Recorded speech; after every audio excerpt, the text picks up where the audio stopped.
Élus, arrêtez tout ce que vous faites dès maintenant. Ce n'est pas simplement une vidéo de plus, c'est un avertissement divin qui pourrait changer le cours de votre vie à jamais. Vous n'êtes pas ici par hasard. En ce moment précis, Dieu essaie de vous atteindre avec un message urgent. Et si vous l'ignorez, les conséquences pourraient être dévastatrices. Faites très attention, car ce que je vais révéler dans les prochaines minutes est si crucial qu'il pourrait faire la différence entre vivre une vie de but divin ou rester coincé dans un cycle interminable de frustration et de vide spirituel. Vous êtes-vous déjà demandé pourquoi, malgré toutes vos prières et efforts, votre vie spirituelle semble stagnante? Pourquoi continuez-vous à commettre les mêmes erreurs, à tomber dans les mêmes pièges, même en sachant que cela vous éloigne du plan parfait de Dieu? Eh bien, aujourd'hui, je vais exposer une erreur critique que de nombreux élus commettent sans même s'en rendre compte. Une erreur si subtile, mais si puissante, qu'elle sabote votre croissance spirituelle et bloque les bénédictions que Dieu veut déverser sur votre vie. Cette erreur affecte des millions de croyants à travers le monde, les empêchant d'expérimenter le pouvoir transformateur de Dieu dans toute sa plénitude. Et le plus alarmant, c'est que de nombreux leaders spirituels respectés perpétuent involontairement cette tromperie. Mais aujourd'hui, par une intervention divine, vous avez été guidé vers cette vidéo. Dieu veut casser ce cycle dans votre vie dès maintenant. Il veut vous libérer de cette erreur qui vous a retenu si longtemps. Préparez-vous à une révélation qui va ébranler les fondements de votre foi et vous conduire à un nouveau niveau d'intimité avec Dieu. Ce que vous êtes sur le point de découvrir peut être inconfortable au début, mais il est absolument nécessaire pour votre croissance spirituelle. Élus, êtes-vous prêt à affronter la vérité et à faire un pas courageux vers votre destin divin? Êtes-vous prêt à laisser derrière vous de vieilles habitudes et à embrasser une nouvelle réalité en Christ? Si la réponse est oui, alors ne détournez pas le regard un instant. Chaque mot de cette vidéo a été soigneusement inspiré par l'Esprit Saint pour parler directement à votre cœur. Ignorez les distractions, mettez votre téléphone en mode silencieux et préparez-vous à une parole qui va révolutionner votre marche avec Dieu. Souvenez-vous, l'ennemi fera tout pour vous empêcher d'entendre ce message jusqu'à la fin. Il sait le pouvoir que cette révélation a pour transformer votre vie. Ne laissez rien vous empêcher de recevoir ce que Dieu a pour vous aujourd'hui. C'est votre moment, élu. L'heure d'un changement radical est arrivée. Êtes-vous prêt à découvrir l'erreur qui vous empêche de vivre le meilleur de Dieu et à la corriger une fois pour toutes? Avant de révéler cette erreur cruciale, j'ai besoin que vous fassiez quelque chose d'important. Cet acte simple préparera votre cœur à recevoir cette révélation puissante. Prenez votre téléphone maintenant et tapez dans les commentaires le mot « révélation ». Ce n'est pas seulement un commentaire, c'est une déclaration spirituelle que vous êtes prêt à recevoir la vérité que Dieu veut vous montrer aujourd'hui. En tapant « révélation », vous dites à Dieu « Seigneur, je suis ouvert à entendre ta voix. Je suis disposé à affronter la vérité, aussi difficile soit-elle. Je veux grandir spirituellement et corriger toute erreur dans ma vie. » Ne sous-estimez pas le pouvoir de cet acte simple. De nombreux témoignages incroyables nous sont parvenus de personnes qui ont vu leur vie transformée après avoir fait cette déclaration. C'est comme si quelque chose se brisait dans le royaume spirituel, ouvrant la voie à un nouveau niveau de révélation et de pouvoir dans leur vie. Alors, n'hésitez pas. Faites-le maintenant. Tapez « Révélation » dans les commentaires et préparez-vous à ce que Dieu va faire dans votre vie dans les prochaines minutes. Maintenant que vous avez déclaré votre disposition à recevoir cette révélation, permettez-moi de partager avec vous une histoire puissante. Cette histoire n'est pas seulement la mienne, mais résonne avec le parcours d'innombrables élus à travers le monde, peut-être même le vôtre. Tout a commencé il y a quelques années, lorsque J était au sommet de mon ministère. De l'extérieur, il semblait que j'avais tout. Une congrégation en pleine croissance, des livres publiés, des invitations à des conférences. Les gens me voyaient comme un exemple de succès spirituel, mais à l'intérieur, je luttais avec un vide que je ne pouvais pas expliquer. Je passais des heures en prière, je jeûnais régulièrement. J'y étudiais les Écritures assidûment. Je faisais tout ce qu'on m'avait appris qu'un bon chrétien devait faire. Pourtant, je sentais qu'il me manquait quelque chose. C'était comme s'il y avait une barrière invisible m'empêchant d'expérimenter la plénitude du pouvoir de Dieu dans ma vie. J'ai commencé à remarquer le même schéma chez beaucoup de mes suiveurs, des personnes dévouées, qui aimaient sincèrement Dieu, mais qui semblait coincée dans un cycle de hauts et de bas spirituels.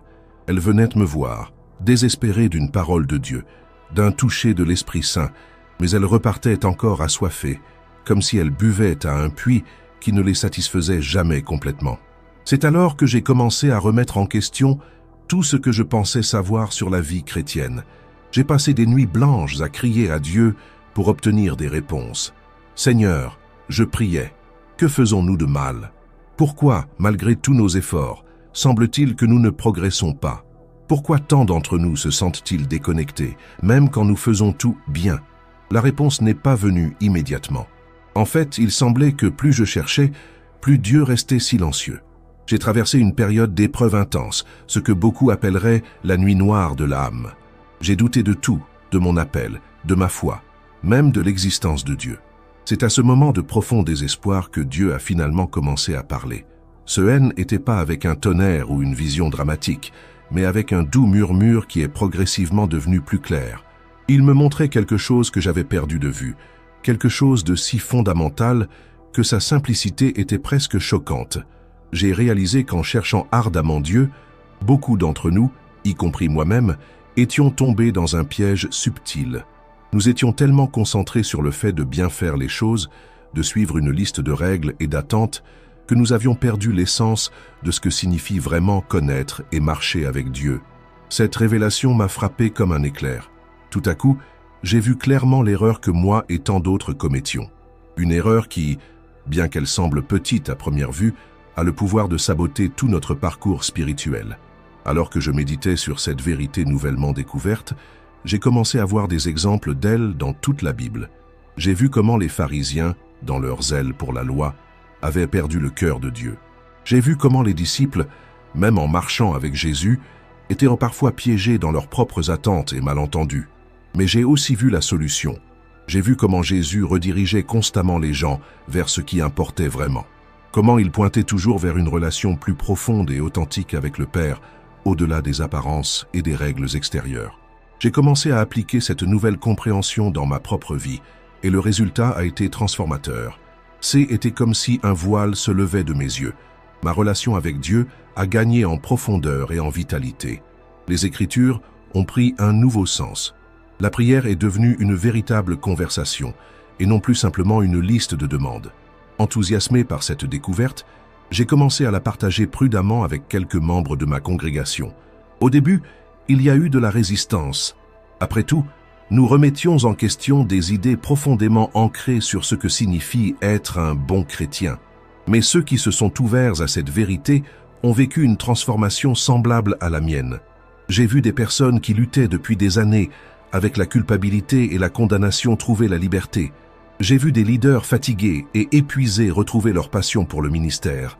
J'ai vu des relations se restaurer et des vies complètement renouvelées. Cependant, j'ai également fait face à de l'opposition. Certains leaders religieux m'ont accusé de prêcher un message dangereux. Ils disaient que j'affaiblissais la foi, la rendant trop facile. Mais je savais au fond de mon cœur que ce n'était pas un message de facilité, mais de véritable transformation. En continuant à étudier et à prier à ce sujet, Dieu m'a montré que ce haine n'était pas seulement un problème individuel, mais quelque chose qui affectait l'Église dans son ensemble. C'était comme si un brouillard subtil était installé sur de nombreux croyants, obscurcissant la véritable nature de notre relation avec Dieu. J'ai réalisé que J était face à un choix. Je pouvais garder cette révélation pour moi, continuer avec le statu quo et éviter les conflits, ou je pouvais faire un pas de foi, partager cette vérité et potentiellement aider d'innombrables personnes à trouver une nouvelle liberté en Christ. La décision n'a pas été facile. Je savais que parler ouvertement à ce sujet pourrait me coûter des amitiés, ma réputation et même des opportunités ministérielles. Mais je savais aussi que je ne pouvais pas rester silencieux. L'amour de Dieu et la vérité de sa parole me poussaient à parler. Et c'est pourquoi je suis ici aujourd'hui, partageant ce message avec vous. Parce que je crois que vous, tout comme moi et tant d'autres, pouvez être tombés dans cette même piège sans vous en rendre compte. Vous pouvez vous efforcer, faire tout ce qu'on vous a appris à faire et pourtant sentir qu'il manque quelque chose. Mais aujourd'hui, tout cela peut changer. Nous sommes à l'aube d'une révélation qui a le pouvoir de révolutionner votre marche avec Dieu. Une vérité qui, une fois comprise et appliquée, peut libérer un nouveau niveau d'intimité, de puissance et de but dans votre vie. Alors, élus de Dieu, préparez votre cœur, ouvrez votre esprit, soyez prêts à remettre en question certaines de vos suppositions les plus fondamentales sur la vie chrétienne, parce qu'à présent, je vais partager avec vous l'erreur critique que beaucoup d'entre nous commettent, et, plus important encore, comment la corriger. L'erreur critique que beaucoup d'entre nous commettent, l'obstacle qui bloque notre connexion la plus profonde avec Dieu, est le suivant.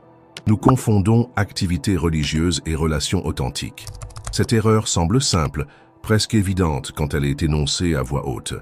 Mais ses implications sont profondes et de grande portée.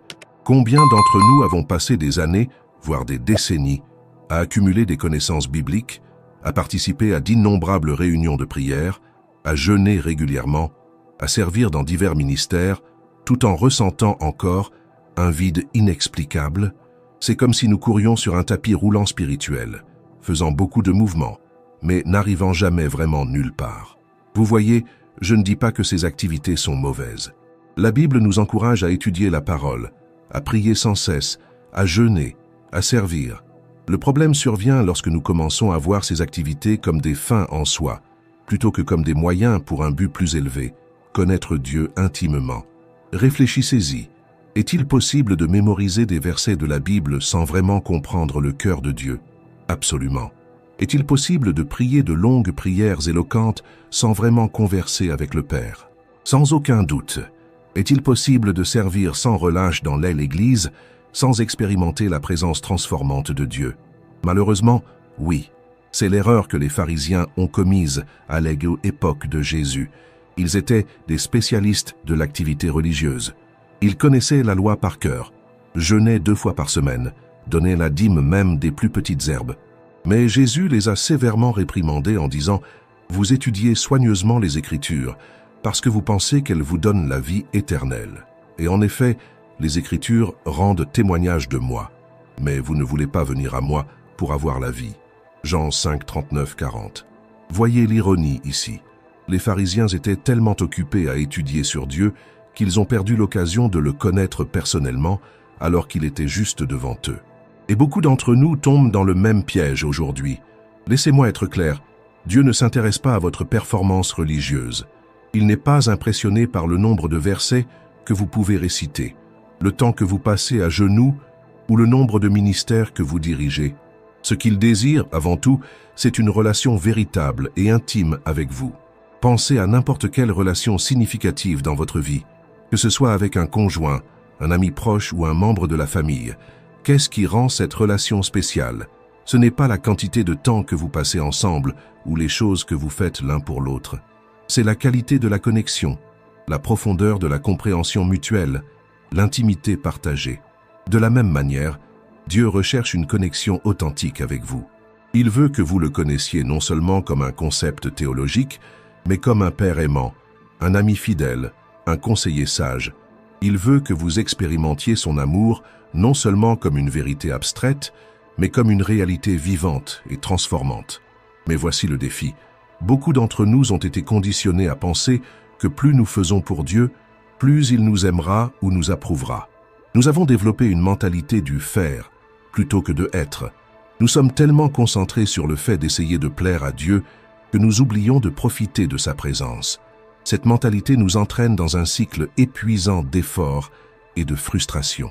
Nous essayons de combler le vide dans nos cœurs avec plus d'activités, plus de connaissances, plus de services. Mais plus nous nous efforçons, plus nous nous sentons vides. C'est comme essayer de remplir un seau troué. Peu importe combien d'eau vous y versez, il ne sera jamais plein. La vérité libératrice est la suivante. Vous n'avez rien à faire pour gagner l'amour de Dieu. Il vous aime déjà, de manière complète et inconditionnelle. Vous n'avez pas besoin de vous efforcer pour mériter son approbation. En Christ, vous êtes déjà accepté et approuvé. Ce que Dieu désire, c'est que vous reposiez sur cette vérité et que vous lui permettiez de transformer votre cœur. J'imagine que, pour certains d'entre vous, cela peut sembler trop facile. Peut-être pensez-vous, mais qu'en est-il de la sainteté? Et qu'en est-il de l'obéissance? Ce sont des questions valables. La Bible nous appelle certainement à vivre des vies saintes et obéissantes. Mais voici la clé. La véritable sainteté et obéissance découle naturellement d'une relation intime avec Dieu et non d'un effort personnel. Lorsque vous expérimentez réellement l'amour de Dieu, lorsque vous le connaissez véritablement, votre désir de vivre pour lui croît organiquement. Ce n'est plus une question de suivre des règles par peur ou obligation, mais une réponse d'amour envers celui que vous connaissez et en qui vous avez une confiance profonde. Réfléchissez à la manière dont cela changerait votre vie spirituelle. Au lieu de vous sentir constamment poussé à faire plus, lire plus, prier plus, vous pourriez vous détendre dans la présence de Dieu. Au lieu de vous sentir coupable de ne pas être suffisamment spirituel, vous pourriez jouir de la liberté d'être aimé inconditionnellement. Au lieu de voir la Bible comme une liste de règles à suivre, vous pourriez la considérer comme une lettre d'amour d'un père à son enfant. Mais comment faisons-nous cette transition? Comment passons-nous d'une foi basée sur l'activité à une foi fondée sur la relation? La réponse se trouve en un mot: abandon. Un abandon total et complet à Dieu. Abandon signifie renoncer à nos propres idées sur la manière dont nous devrions nous approcher de Dieu. Cela signifie mettre de côté notre besoin de contrôle, notre tendance à essayer de gagner la faveur de Dieu par nos œuvres. Cela signifie venir à lui tel que nous sommes, avec toutes nos imperfections et faiblesses, et permettre à lui de nous aimer et de nous transformer. Cet abandon n'est pas un acte unique, mais un processus continu. C'est un choix quotidien de faire confiance à Dieu, de rechercher sa présence par-dessus tout, de valoriser la relation avec lui plus que toute réalisation ou activité religieuse. Au fur et à mesure que vous vous abandonnez, quelque chose d'incroyable commence à se produire. Vous commencez à expérimenter Dieu d'une manière nouvelle et profonde. Sa parole prend vie, sa présence devient tangible, sa direction devient plus claire. Et paradoxalement, vous découvrez que vous faites plus pour le royaume de Dieu que jamais, non par obligation, mais par un débordement de l'amour et de la grâce que vous expérimentez. Élu, c'est le secret que de nombreux saints, à travers l'histoire, ont découvert. C'est ce qui a permis à des personnes comme l'apôtre Paul de dire « Ce n'est plus moi qui vis, mais Christ vit en moi ». Galates 2, 20. C'est ce qui a amené des mystiques comme Saint Jean de la Croix à parler d'une union divine avec Dieu. C'est ce qui a inspiré des réformateurs comme Martin Luther à redécouvrir la doctrine de la justification par la foi. Et aujourd'hui, Dieu vous offre cette même vérité transformante. Il vous invite à quitter le sentier de la religiosité et à entrer dans une relation vivante et dynamique avec lui. Il vous appelle à laisser de côté le fardeau de la performance et à embrasser la liberté de être aimé inconditionnellement. C'est le Évangile dans son essence la plus pure. Ce n'est pas ce que nous faisons pour Dieu, mais ce qu'il a déjà fait pour nous en Christ. Il s'agit de recevoir son amour, sa grâce, sa vie et de permettre à tout cela de nous transformer de l'intérieur vers l'extérieur. Choisis. Êtes-vous prêt à faire ce pas? Êtes-vous prêt à abandonner la sécurité d'une religion basée sur des activités et à plonger dans les eaux profondes d'une relation authentique avec Dieu? Êtes-vous prêt à échanger votre liste de tâches spirituelles contre une invitation à simplement être dans la présence de Dieu? Si votre réponse est oui, alors vous êtes au bord d'un voyage incroyable, un voyage de découverte, de croissance, de transformation. Un voyage qui remettra en question tout ce que vous pensiez savoir sur la vie chrétienne, mais qui apportera également une liberté et une joie que vous n'auriez jamais imaginé possible. Dans les prochaines minutes, je vais partager avec vous quelques étapes pratiques que vous pouvez suivre pour commencer ce voyage. Mais pour l'instant, je veux que vous laissiez simplement cette vérité pénétrer votre cœur. Dieu vous aime, non pas pour ce que vous faites, mais pour ce que vous êtes, son enfant bien-aimé, sa fille précieuse. Et il vous invite à une relation plus profonde que vous n'auriez jamais rêvé possible. Maintenant que vous comprenez l'erreur critique que beaucoup d'entre nous commettent, parlons de ce que cela signifie pour vous personnellement et comment cette révélation peut transformer votre vie à partir d'aujourd'hui. Ce n'est pas seulement une information à stocker dans votre esprit, c'est une vérité qui a le pouvoir de révolutionner complètement votre marche avec Dieu. Tout d'abord, comprenez que cette révélation n'invalide pas tout ce que vous avez fait jusqu'à présent dans votre parcours spirituel. Vos études bibliques, vos prières, votre service à l'Église, rien de tout cela n'a été vain. Dieu a vu chaque effort, chaque larme, chaque sacrifice. Il honore votre sincérité et votre désir de lui plaire. Ce que nous faisons maintenant, c'est réorienter ces efforts vers un but plus élevé, connaître Dieu intimement. Imaginez un instant À quoi ressemblerait votre vie si vous pouviez réellement expérimenter l'amour inconditionnel de Dieu chaque jour? Que serait-il de se réveiller le matin sans le poids de la condamnation, sans la pression de devoir faire assez pour mériter la faveur de Dieu? Que serait-il d'aborder la Bible non pas comme un livre de règles, mais comme une lettre d'amour de votre Père céleste? Que serait-il de prier non par obligation, mais par un désir sincère de discuter avec votre meilleur ami? C'est la réalité que Dieu veut pour vous. Il veut vous libérer des chaînes de la religiosité et vous mener vers une liberté que vous n'avez jamais expérimentée auparavant. Une liberté qui n'est pas une licence à pécher, mais un pouvoir pour vivre une vie véritablement sainte. Non par peur ou obligation, mais par amour et gratitude.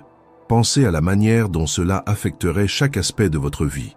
Vos relations s'amélioreraient, car vous ne chercheriez plus l'approbation des autres, étant donné que vous seriez assuré dans l'amour de Dieu. Votre travail acquérirait un nouveau sens, car vous le verriez comme une opportunité d'exprimer l'amour de Dieu, non comme un moyen de prouver votre valeur. Vos luttes et défis seraient vus sous un nouveau jour, car vous feriez confiance au fait que Dieu œuvre toutes choses pour votre bien, même lorsque vous ne comprenez pas. Mais soyons honnêtes, cette transition ne se produit pas du jour au lendemain. Passer d'une mentalité basée sur la performance à une basée sur la relation est un processus. Vous ferez probablement face à de la résistance, de vous-même, des autres et même de l'ennemi, qui ne veut pas que vous expérimentiez cette liberté. Il y aura des moments où vous serez tenté de revenir aux anciens schémas, de chercher la sécurité dans la familiarité des activités religieuses au lieu de faire confiance à l'amour inconditionnel de Dieu. Dans ces moments, rappelez-vous, ce que Dieu attend de vous n'est pas la perfection, mais l'abandon.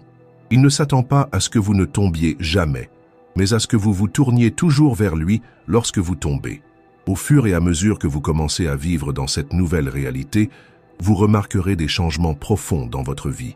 La culpabilité et la peur qui vous motivaient auparavant seront remplacées par l'amour et la gratitude. L'obéissance cessera d'être un fardeau et deviendra une réponse naturelle à l'amour de Dieu. Vous découvrirez une nouvelle audace dans votre foi, non pas basée sur votre propre force, mais sur la confiance que Dieu est avec vous et pour vous. Votre compréhension de la grâce sera révolutionnée. Vous réaliserez que la grâce n'est pas seulement le pardon de vos péchés, mais le pouvoir de Dieu agissant dans votre vie chaque jour. Vous commencerez à vous voir comme Dieu vous voit, non pas comme un pécheur luttant pour être accepté, mais comme un enfant bien-aimé, déjà accepté en Christ. Cette nouvelle identité transformera la manière dont vous abordez chaque aspect de votre vie spirituelle. La prière deviendra une conversation intime avec un Père aimant et non une liste de demandes adressées à un Dieu lointain. Étude de la Bible, deviendra un voyage de découverte et non une tâche à accomplir. Le service dans l'Église émanera d'un cœur débordant d'amour et non d'un sens du devoir ou de culpabilité. Mais peut-être l'impact le plus profond sera votre témoignage pour le monde. Lorsque les gens vous regarderont, ils ne verront pas quelqu'un essayant désespérément de gagner la faveur de Dieu. Au contraire, ils verront quelqu'un qui est en sécurité dans l'amour de Dieu, quelqu'un qui irradie la joie et la paix même au milieu des difficultés. Votre témoignage ne sera pas seulement verbal, mais émanera d'une vie transformée par la puissance de l'Évangile. Vous vous demandez peut-être, cela semble merveilleux, mais comment commencer? Comment faire cette transition dans la pratique? Je suis heureux que vous ayez posé la question. Dans les prochaines minutes, je vais partager avec vous quelques étapes pratiques que vous pouvez suivre pour commencer à vivre dans cette nouvelle réalité. D'abord, commencez chaque jour en réaffirmant votre identité en Christ. Avant même de sortir du lit, déclarez à haute voix « Je suis aimé inconditionnellement par Dieu. Il n'y a rien que je puisse faire aujourd'hui pour que Dieu m'aime davantage et rien que je puisse faire pour que Dieu m'aime moins. » Laissez cette vérité s'enfoncer dans votre cœur. Deuxièmement, changez votre approche de la parole de Dieu. Au lieu de lire la Bible pour atteindre un objectif de lecture ou trouver des règles à suivre, lisez-la comme une lettre d'amour de votre Père céleste. Avant d'ouvrir les Écritures, priez « Père, fais-moi découvrir davantage qui tu es à travers ta parole aujourd'hui. » Troisièmement, pratiquez la présence de Dieu tout au long de la journée. Ne réservez pas la prière à des moments spécifiques. Au lieu de cela, maintenez un dialogue constant avec Dieu. Partagez vos pensées, vos joies, vos frustrations avec lui au fur et à mesure qu'elles surviennent. Quatrièmement, lorsque vous vous surprenez à retomber dans de vieux schémas de pensée basés sur la performance, arrêtez-vous et rappelez-vous l'Évangile. Souvenez-vous que votre acceptation par Dieu ne repose pas sur ce que vous faites, mais sur ce que Christ a déjà fait pour vous. Cinquièmement, recherchez la communion avec d'autres croyants qui comprennent cette vérité. Trouvez une communauté où vous pouvez être vulnérable, où vous pouvez partager vos luttes sans crainte de jugement, où vous pouvez être constamment rappelé de l'amour inconditionnel de Dieu. Rappelez-vous, c'est un voyage. Il y aura des jours où vous aurez l'impression de revenir à de vieux schémas. Ne désespérez pas lorsque cela se produit. Au contraire, voyez ces occasions comme des opportunités d'expérimenter la grâce de Dieu d'une manière nouvelle. Chers élus, nous arrivons à la fin de ce puissant message, mais en réalité, nous ne faisons que commencer une nouvelle aventure pour vous. Un voyage de découverte, d'intimité avec Dieu et de véritable transformation.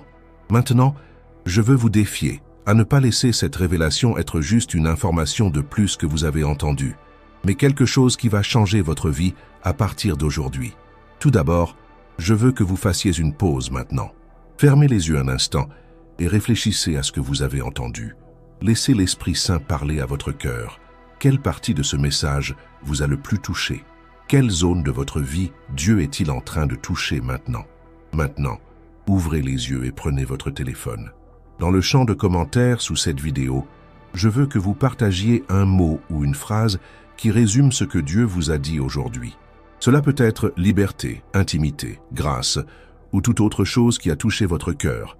En faisant cela, vous ne faites pas seulement le point sur ce que vous avez entendu, mais vous déclarez également votre intention de vivre dans cette nouvelle réalité. Ensuite, je veux vous encourager à ne pas garder cette révélation pour vous-même. Partagez cette vidéo avec au moins 3 personnes qui, selon vous, ont besoin d'entendre ce message. Pensez à des amis, des membres de votre famille ou des membres de votre Église qui pourraient lutter avec le légalisme ou se sentir éloignés de Dieu. En partageant, vous devenez un agent de transformation dans la vie d'autres personnes.